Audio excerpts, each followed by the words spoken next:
Bonjour tout le monde, j'espère que vous allez bien. Aujourd'hui, on va parler de l'étiquette alimentaire. Alors, on se pose des tas de questions sur l'étiquette alimentaire parce que c'est vraiment compliqué de réussir à la lire, à l'interpréter.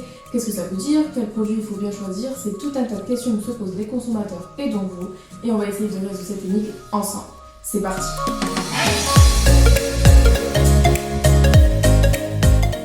Pour lire une étiquette alimentaire, c'est pas très compliqué en fait. Il faut respecter 5 étapes. La première, c'est la longueur de la liste. Plus la liste est longue, moins le produit sera intéressant, sera bon, puisque ça veut dire que les industriels rajoutent des tas d'aliments dans le plat. Deuxième étape, c'est regarder la qualité du produit. Les produits sont classés par ordre décroissant, ça veut dire que le premier aliment que vous aurez sur la liste sera celui qui est censé être en proportion la plus élevée. Donc si vous achetez un chip parmentier et que la pomme de terre se retrouve en 4e position, c'est un produit qu'il faudra éviter de consommer.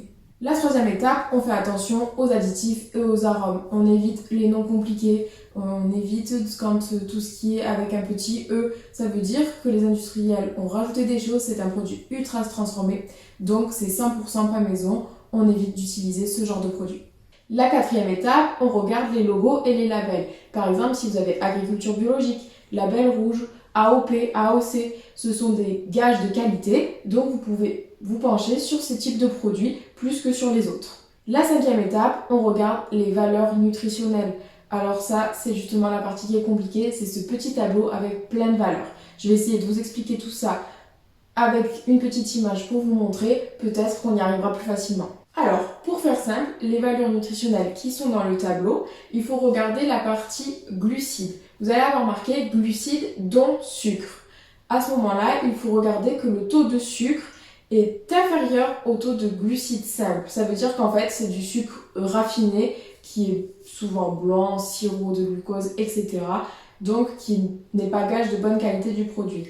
Ensuite, on regarde également la partie lipides, dont acides gras saturés. Si les acides gras saturés sont supérieurs aux lipides, ou aux matières grasses, alors il faudra également éviter ce produit. Il faut également regarder le taux en sel. S'il est trop élevé, on évitera de le prendre. Maintenant, on retrouve également le Nutri-Score. C'est un logo coloré qu'on retrouve sur la face avant des emballages.